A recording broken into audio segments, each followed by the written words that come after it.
രാജ്യത്തെ ന്യൂനപക്ഷ വിഭാഗങ്ങൾ ബി.ജെ.പിക്കെതിരെ ശക്തമായ നീക്കം നടത്തുകയാണ് എന്ന രഹസ്യ ഇന്റലിജൻസ് റിപ്പോർട്ട് ബി.ജെ.പിക്ക് ലഭിച്ചിരിക്കുകയാണ്. അതായത് വടക്കുകിഴക്കൻ സംസ്ഥാനങ്ങളിൽ ന്യൂനപക്ഷങ്ങൾക്ക് വലിയ പ്രാധാന്യമാണ് ഉള്ളത്. എന്നാൽ അവരെ വിശ്വാസത്തിലെടുത്ത് അധികാരത്തിലേക്കെത്തിയ അരുണാചൽ പ്രദേശിലും മണിപ്പൂരിലുമൊക്കെ ബി.ജെ.പിക്കെതിരെ ജനങ്ങൾ തിരിഞ്ഞു കഴിഞ്ഞിരിക്കുന്നു. ന്യൂനപക്ഷങ്ങളോട് കാണിക്കുന്ന ക്രൂരത മുസ്ലിങ്ങളോട് മാത്രമല്ല, അത് കൃത്യമായും ഇവർക്കെതിരെയും തിരിഞ്ഞിരിക്കുന്നുവെന്ന് ബോധ്യപ്പെട്ടതുകൊണ്ട് തന്നെയാണ് ദക്ഷിണേന്ത്യൻ സംസ്ഥാനങ്ങളും വടക്കുകിഴക്കൻ മേഖലയും പൂർണ്ണമായും ലോക്സഭാ തെരഞ്ഞെടുപ്പിൽ ബി.ജെ.പിക്കെതിരെ തിരിഞ്ഞത്. പതിവില്ലാത്ത രീതിയിൽ ശക്തമായി വലിയൊരു തിരിച്ചുവരവ് ലോക്സഭയിൽ മണിപ്പൂരിൽ നടത്തിയത് കോൺഗ്രസിനെ സംബന്ധിച്ചിടത്തോളം ഒരു പുത്തൻ പ്രതീക്ഷയാണ് നൽകുന്നത്.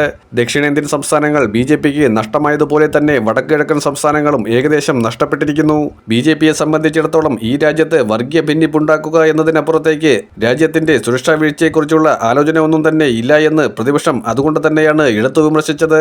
അതിന് രാജ്യദ്രോഹികൾ എന്ന രീതിയിൽ അവരെ മുദ്രകുത്താൻ ബി.ജെ.പി സൈബർ സെല്ലും അതുപോലെ ഗോദി മീഡിയകളും ശ്രമിച്ചാൽ അത് നടക്കില്ല.